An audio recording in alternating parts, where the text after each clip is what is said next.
ሰላም ልጆች እንኳን ለአረፋ በዓል በሰላም አደረሳችሁ። ዛሬ በወልቂጤ ከተማ የአረፋን በዓል ለማክበር አንዲት እናት ጠርታን እዚህ ተገኝተናል። ተከታተሉ። የተንቢ ማፈንተን የተንቢ አበላሽት ማዘርዬ? አላበላሽሽም። እሺ ማዘርዬ እንኳን ለአረፋ በዓል በሰላም አደረሰ። አና አብሮ አደረሰን። ስሞትን ለልጆች በማስተዋወቅ እንጀምር። ስሞትን ሀረጓ ክብሩ። እሺ ዛሬ ምንድነው የምናደርገው? ዛሬ አረፋ ስለሆነ ቆጮ እንደሚጋገር አሳያችኋለሁ። እሺ ማዘርዬ ቆጮ ለመጋገር ምንድነው የሚያስፈልገው? እንግዲህ የሚያስፈልገው ይሄው ያያያሻቸው ነው። ተጠፍጠፋው ይሄውና ምጣዱ ይሄውና ጉልቻው ይሄውና እንጨቱ ተዘጋጅቷል። ምጣዱ ደግሞ እንዳይለው በውስጥ ሌላ ምጣድ ይባላል። ከዛ በቃ ይሄው መጠፍጠፋው ደግሞ ሁለት ነው። አንዱ ውስጥ ይደረጋል ይጠፈጠፋል። ቆጮ ተዘጋጅቷል። እሺ አሁን መስራት መጀመር እንችላለን። ቆጮ ገና ከመጠፍጠፍ በፊት እንጨት ይቀጣጠላል። ከዛ ምጣዱ የውስጥ ምጣድ ታስቀምጫለሽ። ከዛ ደግሞ ያጥበሽ ላዩ ላይ ታደርጊያለሽ እንዳያቃጥልብሽ ማለት ነው። እኔ ላድርግ እሱን? አዎ ብታደርጊም ጥሩ ነው። አፈር እንዳይነካብሽ ይሄ በውስጥ ታደርጊያለሽ፣ ይሄ ደግሞ ላይ ታደርጊያለሽ። ያ ደግሞ ምጣድ እዚህ ላይ ታደርጊያለሽ። ይሄ አጥበሽ እዚህ ላይ ታስቀምጫለሽ። ለምን ነው ምጣዱን የምናደርገው? እንትን ይለዋል፣ ለብለብ ያደርገዋል ሳያቃጥልብሽ በደንብ እንዲበስል። አሁን እስከዛ ሰዓት ላቀጣጥልሽ። ልጆች እሳት ጋር ምን አይነት ጥንቃቄ ነው ማድረግ ያለባቸው? ምን አይነት እሳት ላይ አይነጥም። እዚህ ጋር ያቃጥላቸዋል። ደግሞ የጠፈጠፍሽ ቆጮ ያበላሻሉ። ስለዚህ አይቀርም። ከዋቂ ጋር መልመድ ካለባቸው ከዋቂ ጋር አንድ ላይ ነው። በአመት በዓል ሰዓት ብቻ ነው የአረፋ ሰዓት ብቻ ነው የሚመጣው። ይሄ እንጨት በደንብ ካልሰማ ምጣዱ ቆጮ ይይዛል። ማዘርዬ ምጣዱ እንዳይዝ ምንድን ነው ማድረግ ያለብን? ጎመን ዘር መጀመሪያ እሳት ይነዳል። ከዛ እንዳይዝብን ደግሞ በጎመን ዘር ትንሽ ይሟሻል። አፋጥቦ የተቀመጠ ነው። በጎመን ዘር ስለሚታሽ ምንም አይሆንም። ማዘርዬ ጭሱ እንዴት ነው የምትሉት? በጣም ያቃጥላል። ጭሱ ይቻላል ወደ ውጭ ስለሚወጣ። ጭስ በሚወጣበት ቦታ ደግሞ አንቀመጥም እኛ። ዞረሽ ትቀመጫለሽ። ምጣዱ እስኪግል ቆጮ ልሻው ይታሽ። እሺ ሲታሽ ደግሞ ይሄ ቆጮውን ለማሸት ምን እንጠቀማለን? በሰፊ መዘፍዘፍ እንደዚህ ሰፊ ሳህን ማለት ነው። ታሽዋለሽ፣ ይታሻል። ከዛ በቃ ተጠፈጥፊዋለሽ ምጣዱስ። እዚህ ወልቂጤ አረፋን ለማክበር ምን ታደርጋላችሁ? ሴት በሴትነቱ ያው ቂቤና ቆጮ ነው የሚጠበቅበት። ቂቤ፣ ቆጮ፣ ቅመማ ቅመም፣ ኮረሪማ ምናምን ሚጥሚጣ ያዘጋጅ። ስጋ ደግሞ ወንድ ያገባ። በቃ ስጋ የሚታረድ ወንድ ነው የሚፈልገው።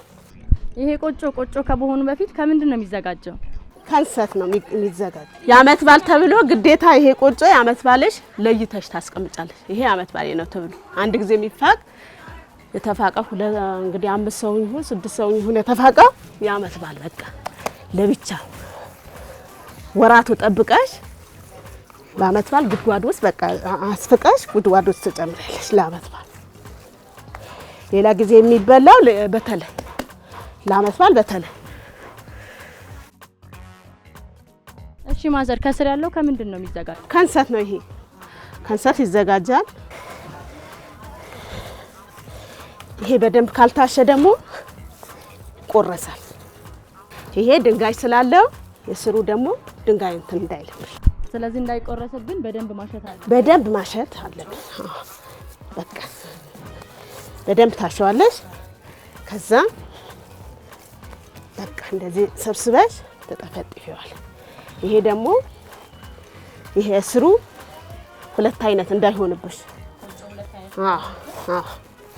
እንደዚህ አስተካክለሽ ተጠፈጥፊዋለሽ። እንደዚህ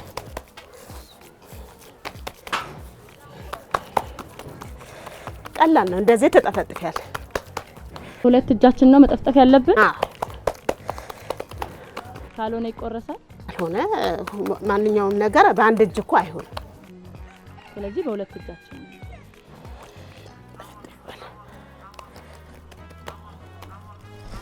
እንደዚህ ዘይቱ ደግሞ እንዳይዝብሽ ምጣዱ እንዳይዝ ይጠቅማል ማለት ነው። እንግዲህ ልጆች ቆጮ በሚጋገርበት ሰዓት እሳቱ በጣም ኃይለኛ ስለሆነ ወደዚህ መጠጋት በቃ አሁን ምጣዱ ግለዋል። ቆጮው የጠፈጠፉት ቆጮ ምጣድ ላይ ላረጋው ነው። በቃ ምጣዱ ግለዋል አሁን። እሺ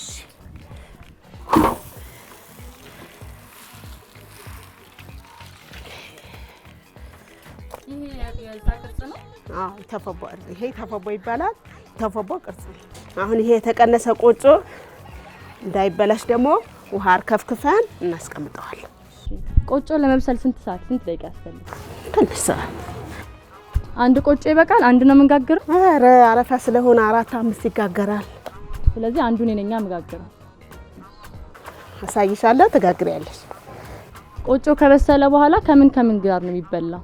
ከስጋ፣ ከጎመን፣ ከአይቤ፣ የጎመን ክትፎ የሚባል አለ፣ ዝማሙጃት የሚባል አለ። ከሱ ይበላል።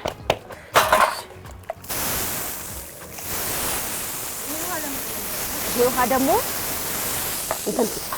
ነጭ ላይሆን እንደዚህ እሳት እንትን ሲል ነጭ ይሆናል። ነጭ ለመሆን እንትን ባህሪ። ይሄ ደግሞ ዳርዳሩ እንደዚህ የሚደረገው ዳርዳሩ ነጭ እንዳይሆን ውሃ የሚደረገው። አሁን ያኛው ፓርት ለመብሰል ስንት ደቂቃ ይፈጅ? አሁን በቃ ሊበስል ነው ትንሽ። እሺ ልጆችዬ ቆጫችን እየደረሰ ነው። በድጋሚ እንኳን ለአረፋ በዓል በሰላም አደረሳችሁ። እሺ አሁን እኔ የምጠፈጥ። እሺ በደንብ እሺ።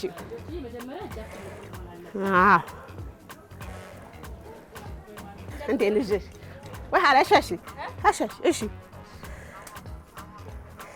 ቅድም እኔ እንዳሻሁት እንደዚህ ጠበቅ ሳታረጊው እንደ ቅድም እንደዚህ ሳትጨምቂው እንደዚህ ብለሽ እንደዚህ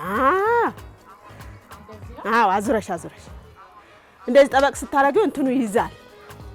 የመያዝ ባህሪ አለ። ቆጮ መጋገር ከብዳል። በቃ ማውጣት አለብን አሁን ቆጮ ስለደረሰ።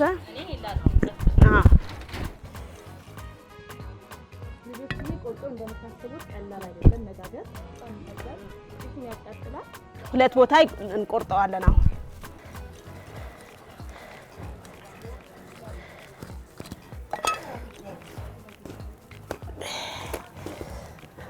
አሁን በሰለ ማለት ነው። በቃ እንደምታዩት ቆጮ በስሏል። አሁን ይሄው ውስጡ በጣም በደንብ በስሏል። ይሄው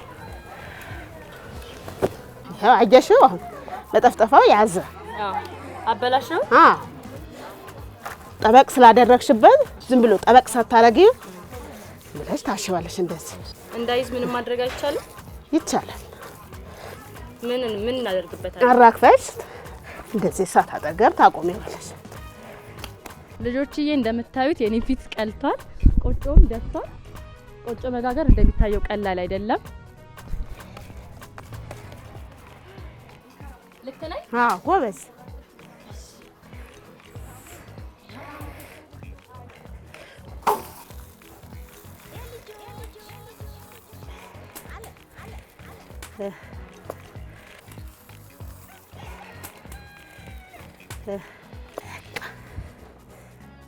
እሺ ልጆችዬ እናታችን የጋገረችው ቆጮ ደርሷል። እስቲ እንቀምሰው።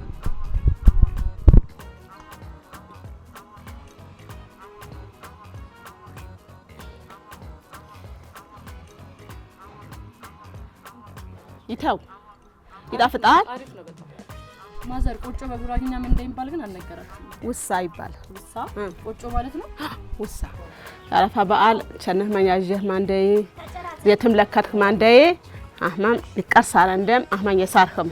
እንግዲህ እናታችን በጉራጌኛ የእንኳን አደረሳችሁ መልእክትን አስተላልፈውልናል። ማዘር የነበረን ቆይታ በጣም ደስ ይላል። እሺ ልጆችዬ በወልቂጤ ከተማ ተገኝተን የአረፋን በዓል አክብረን ነበረ። ይሄንን ይመስል ነበረ። በድጋሚ መልካም የአረፋ በዓል ይሁንላችሁ። ቻው ልጆች።